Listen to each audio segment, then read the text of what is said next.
For puntius and spiny gourd fry, at first I fry puntius.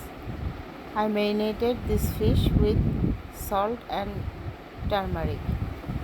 After frying this fish, I transfer it into a plate and spiny gourd. I place all the spiny gourd evenly. Now I flip it. I marinated it with salt and turmeric.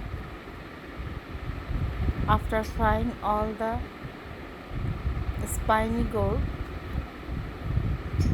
I transfer it into the plate where I keep my fried fish. In this way, I finish all my spiny gourd and puntius fry.